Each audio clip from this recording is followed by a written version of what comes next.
Hello, we are playing another game in our speedrun. As you can see, our opponent actually played d4 and decided to sacrifice his central, very important pawn on the second move, which is of course a terrible decision because first of all, pawns matter, but central pawns matter the most. I think that one of the most important pawn is definitely e4, and when it's free you're gonna take it. As I have already mentioned in my previous video, at this level no openings matter, no endgame knowledge. You just have to have like decent board vision. You just need to see what your opponent is doing wrong. Now this is a decent move. We can just cement our knight. I think we're gonna play d5, and my opponent can of course kick my knight, which he does, and we will happily go back. I mean, we have already managed to not only equalize but actually get a better position than my opponent, and of course material like I have one more pawn. Now taking this knight I think is a decent idea because it completely just discombobulates my opponent's king side, and now my opponent has doubled pawns and there are just so many holes, so many diagonals which can be attacked and so on. Alright, now we will just develop. We're gonna begin with e3, e6. This move prepares my bishop to get unleashed. Now when my opponent played this move, my first response is just get my knight there. I mean, look at it, it's such a great square. It's right, and my knight might get there, but first of all it can be quite easily met with his knight, which will also like challenge my knight. And the second of all, my goal here is to basically improve. Now playing c5 is a very natural move, and it's good because if my opponent takes, I am always able to retake with my bishop, and I will basically retake my pawn and also open up the position a bit more and develop my bishop, prepare for castling.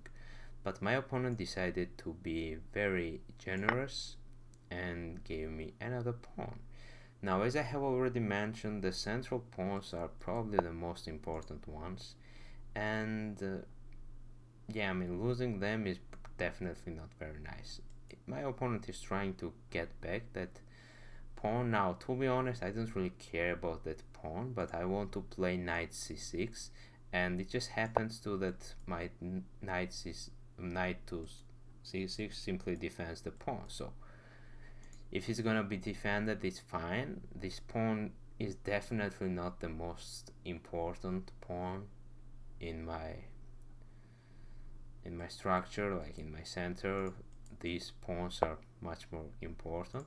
This is a good move, but now my opponent will have another problem. We will play this pawn a6, attack the knight, and my opponent's knight can only go here, and then we can maybe even take and further damage my opponent's pawn structure. This can only be good. Not only that, I think after just taking this knight, there will be okay, but even if my opponent's knight was here, I would still be able to get a really good play. But alright, my opponent here blundered. I mean, at this level blunders will happen. It's simply inevitable. It will happen. It's just a matter of time if it's gonna happen on move 3, 5, maybe 10, but it will happen. So all you have to do is to simply be aware. At this level, being aware and being able to see what your opponent is doing wrong is all it takes. You need You do not need no fancy opening knowledge, you do not need no fancy systems, you do not need to know how to refute Smith-Morra Gambit, how to play against Queen's Gambit, like if it's which one is better, semi-slow or slow defense. None of it is actually important at this level. You just need to be aware. Now we're gonna play this move. Yeah, I mean, I think it's really good because first of all it's X-rays, or I mean I will have some discovery attacks on his rook. Of course I did blunder the pawn. Actually I didn't see that, to be honest. I blundered the pawn, but it's completely fine because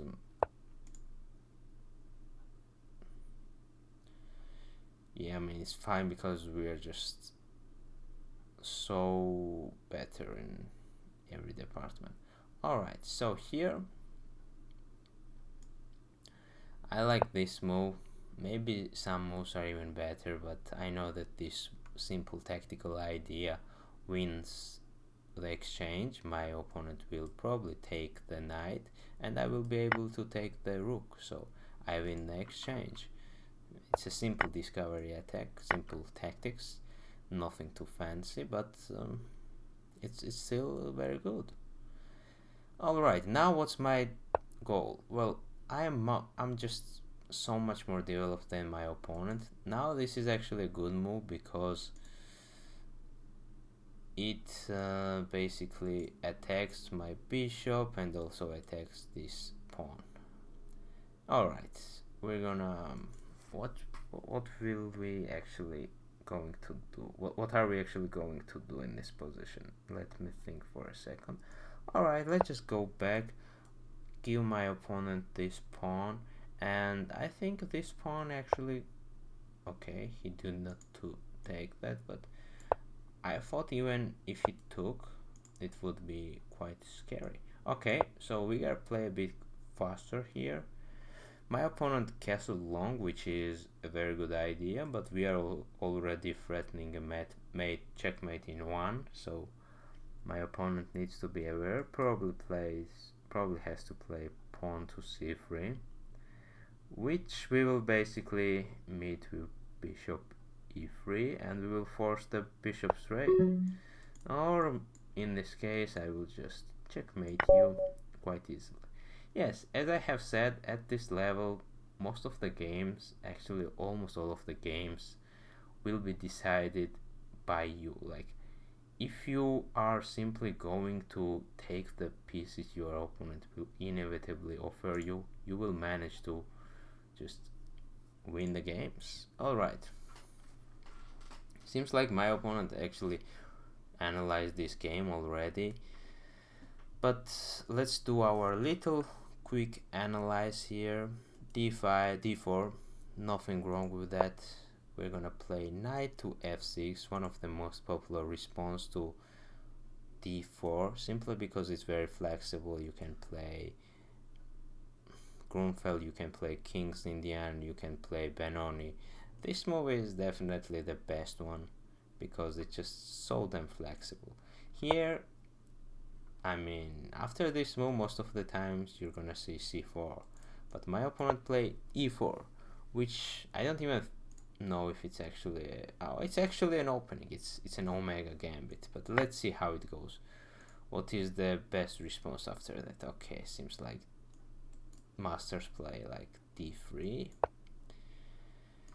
and yeah, I mean it still does not seem very good, but it seems like it's legit opening. It seems like it's a bad one because I mean most of the times, as we can see, black actually wins the games, and if you manage to get the worst positions by second move, well, it means that you really are not paying attention. It simply means that my opponent was not able to see that my knight was attacking, controlling all of these squares, and just play d4. So we take, threatens my knight, we cement our knight with a pawn, attacks, just go back, why not? Plays this move, and actually the most played move is takes, and we did take there. Damage the pawn structure of my opponent. Here e3. e3 is almost always a good move. Like if your light squared bishop is already out, or as you can see it's exchanged, it's not there anymore, e3 is almost always a good move. It gives up space for my bishop to develop, and also it solidifies the center furthermore. So e3 is e6. I mean, I'm sorry, I say e3 because I thought I was white, but I'm not white. e6 is quite often good move when you're playing d5. Here this is a bad move simply because my opponent has other problems here. Namely, my opponent's pieces are not developed. None of the pieces are developed other than queen, and his king is very unsafe in the middle of the center, and it cannot even castle quite quickly, and it cannot castle short because this file is open and it's gonna be very dangerous. And in order to castle long, he has to develop his pieces. But here he plays pawn f4, which is a very bad move positionally, because even though it does not blunders anything, it just gives me more time to develop. And as you can see, my position is just beautiful. My knight is developed, I have the good central pawns, and my plan is very simple. Here, maybe castle there, maybe castle short, many possibilities. Sorry. Okay, this was the position.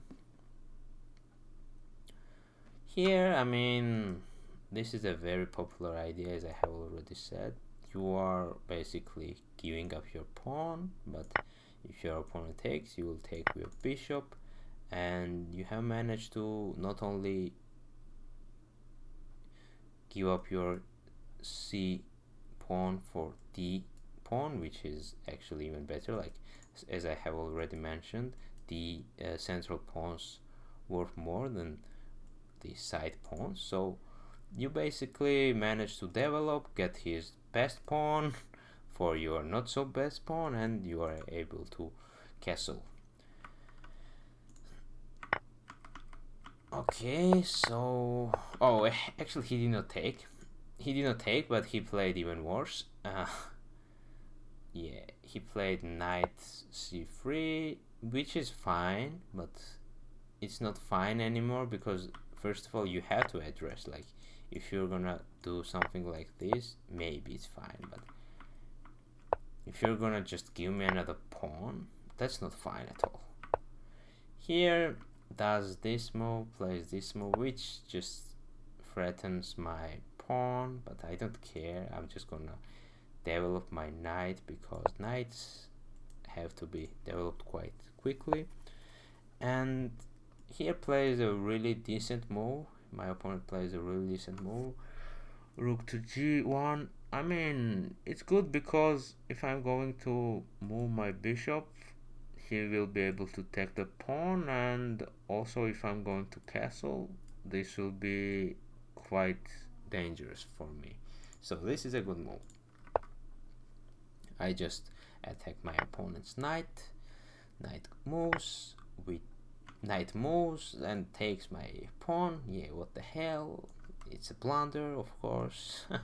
He could have gone there, but even this, I don't know, brother. At least I'm winning the pawn here. And look at it. This does not seem too comfortable for my opponent, but he even played the worst move, took my pawn there, and this is already quite sad.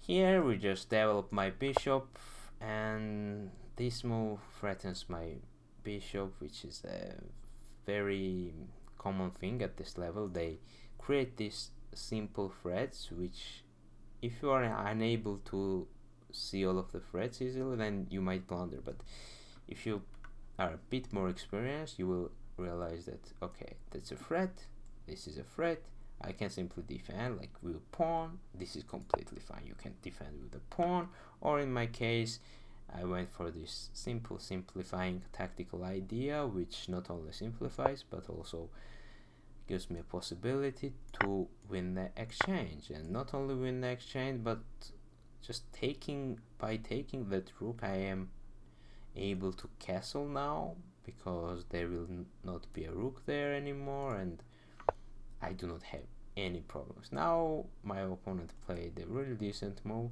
because once I move he will be able to take, but here, I mean, you know, it's not really that bad. My king can actually stay in the center, because my opponent is simply not developed enough to create some real threats for me. So, but I went here, which is also fine. I castled, maybe a bit scary, but I don't really think so. My opponent castled long, which is a very correct idea, and here we threatened a simple one move checkmate, which could be avoided by playing pawn to c3. Of course, the threat of checkmate is this. My opponent could have played this, and I'm not able to checkmate my opponent anymore, but here I can play this move, and after we simplify, you can see that my opponent has no attack, and I'm up a rook, and they say being up a rook is a good thing.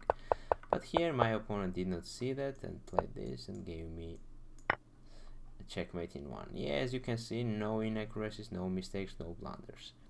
Not bad.